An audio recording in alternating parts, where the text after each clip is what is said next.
Psych! We did not actually turn into a guinea pig, but we turned into a metaphorical guinea pig for a sleep experiment I'm doing. So stick around because you're not going to want to miss the details.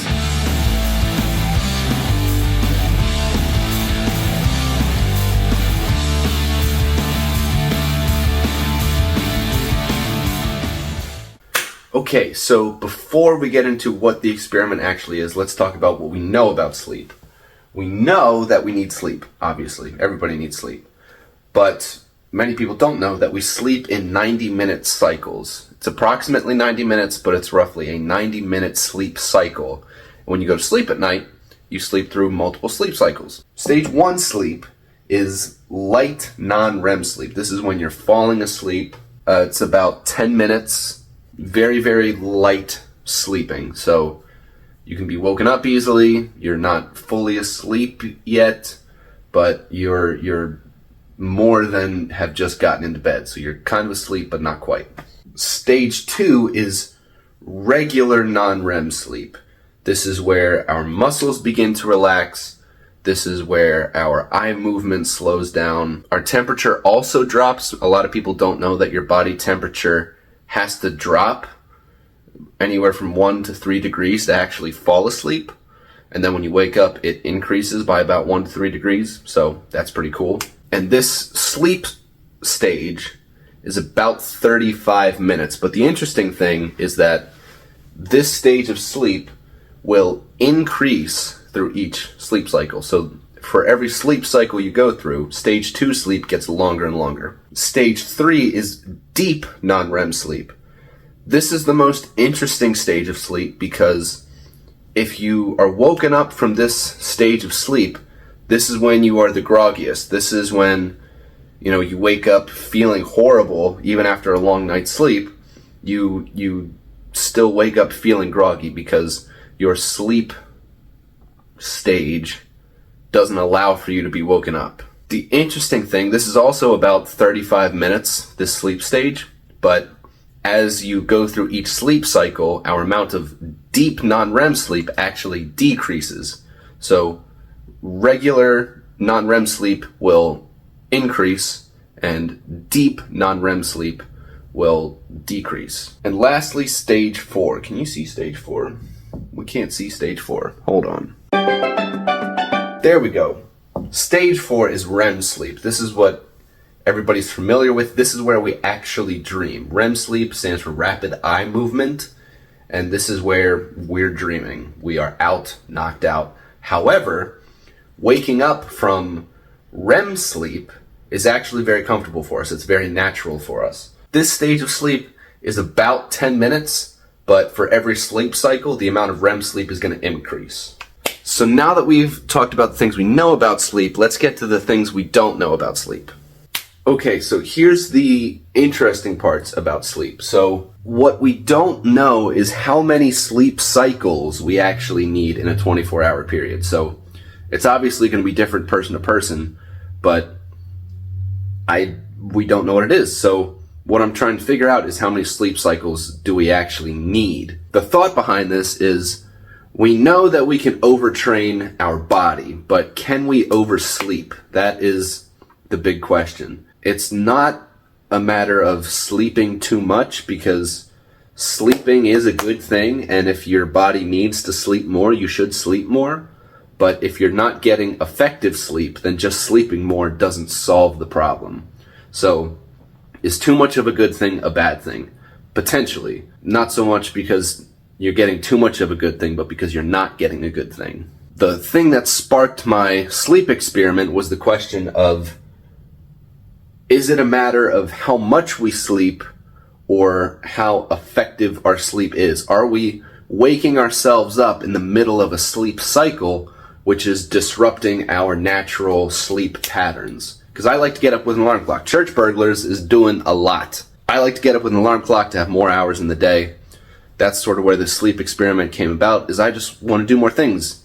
And I can't move my work schedule too much because I'm not in charge of when I do and don't go to work. I still have to eat. Going to the gym is a relatively consistent time frame. The only thing that's really up to me is how much I sleep. And so the question is, am I sleeping effectively? And that brings us to our sleep experiment. Also, shout out to the new camera angle. I'm woohoo Mr. Hollywood now, because I got 2 camera angles for my YouTube videos, but hey, maybe I'll hate it because it's more editing for me, but if you like it, comment down below, and then I'll leave the other camera angle. So, okay, so now we're on to my actual sleep experiment, and my hypothesis is that more effective sleep will mean that we are required to sleep less hours. So if we sleep more efficiently and actually get through our sleep cycles the way we need to, and we wake ourselves up at the end of a sleep cycle, then we'll be resting and waking more efficiently and thusly needing less hours of sleep. So how am I actually going about this? Well, trial and error. So I have a set bedtime. So I go to bed at midnight. That is my bedtime. I have an alarm set for 11:30 when I start getting ready for bed, so that by midnight, head hits the pillow and I can go to sleep. All we're doing is simple math from that point. So our first sleep cycle is going to be 90 minutes. That's going to take us to 1:30 in the morning. I'd rather sleep for more than one sleep cycle. I think we do need more than just one sleep cycle. So the next sleep cycle would take us from 1:30 to 3 a.m. That would be 2 sleep cycles because 90 minutes each. From there, our next sleep cycle would take us to 4:30, 6 a.m., and then 7:30 a.m. I was getting up at 8 a.m., which I think was in the middle of a sleep cycle, and why it didn't feel efficient. Like I was getting quote unquote 8 hours of sleep, but I personally don't think I need 8 hours of sleep, because I was waking up a little bit earlier, closer to like 7:30, 7:45-ish, sometimes 7:15, sometimes 7:45. The sleep cycles vary a little bit. It's not exactly 90 minutes, but I was waking up closer to 7:15, 7:45, and then looking at my watch and saying, well, I can just sleep for another 45 to 30 minutes or however long. And then when I woke up, I was feeling groggy, but I think that's because I was waking myself up then in the middle of a sleep cycle. So now what I'm doing is at 7 a.m., I have an alarm that, it's just an app I downloaded on my phone. It's an alarm that gradually increases the volume of my alarm, and it's just birds chirping. It's nothing like blaringly loud. It's nothing that's going to jar me awake. It's something that anytime between 7 a.m. and like 8 a.m. is going to wake me up whenever I reach the natural end to my sleep cycle in that time period. So that's how I'm actually testing this. The reason I chose around 7 a.m. is to actually work with the sunrise and time my circadian rhythm with natural sunlight. The reason I say sunlight is important is because getting bright light exposure, like proper sunlight first thing in the morning, is just beneficial. It is a good thing for our health. It's the way our bodies were designed. Even if you're not a morning person and you wake up at 2 in the afternoon, still go and see some sunlight right away, because it really does help reset your circadian rhythm. There's a whole bunch of sciencey answers as to why that's true. I'm going to let you figure that out on your own, because I'm not a scientist. But, what was I saying? So that's why I chose 7 a.m., which would be 5 sleep cycles. I initially woke up one day at 6 a.m., which would have been 4 sleep cycles.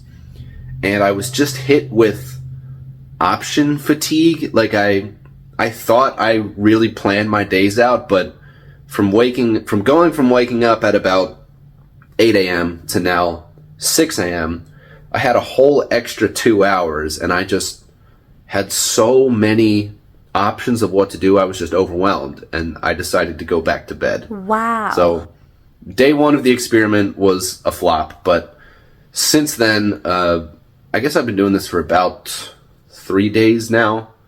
I didn't do a video the past week because just other stuff was going on. I'm doing this video now, so I've been on this 7 a.m. gradual wake up for about 3 days now. 3 days is not a great sample size, but so far so good. Like it's what time is it now? It's now 6:15 at night. I have had wild amount of energy all day. Wild amount of energy. One of the first days I woke up at 7 a.m., I went straight to the gym. The workout wasn't spectacular because it was still, early morning, but by the end of the day, like, I had so much energy. Like, my energy just keeps building and building and building throughout the day. I think it has something to do with productivity stacking, and the dopamine that's released from being productive kind of stacks on itself. So when you wake up early, you've already done something because you've gotten out of bed with your alarm. And then if you immediately do something productive, like going to the gym, reading, going for a walk, whatever, something other than just watching TV, you've done another thing. So the dopamine is just stacking throughout the day, giving you more and more energy. Like, I feel good. I feel good. In days where I can, if it's 4 or 5 o'clock at night and I'm tired, I'll take a nap. Sometimes it's 90 minutes, sometimes it's 45. Napping is interesting because I don't always feel the need to nap for a full sleep cycle. I don't know if that has to do with what our brain does on different sleep cycles. So the different sleep stages will do different things for our brain as well. I wouldn't quote me on this, but I believe it's like deep sleep, stage 3, where we're cleaning out all of the parts of our brain that need to be cleaning. Like, I'm not sure exactly what it is. Again, big sciencey answer that I'm not quite sure of. I do know that REM sleep is where we retain information. So things we learn throughout the day, whether it's information or a physical task, we actually retain when we're in REM sleep. So maybe that's why you don't quite have to nap for a full sleep cycle. But if I'm tired, I just take a nap if I can. I find that if I'm not in a position to take a nap, like if I'm at work or something during the day, I usually don't need a nap. But that's that. That is my sleep experiment. Church Burglars is still rocking and rolling. We got a bunch of cool stuff in the works. We're playing a show. Well, I'm playing a show November 30th. It's a solo acoustic thing. We got free tickets in the link in the description. November 30th. If you've seen this video before then, you can grab some tickets and come on out. They're free. So come see me play some brand new songs. I want to do all new songs at this show on the 30th. So hope to see you there. Should be fun.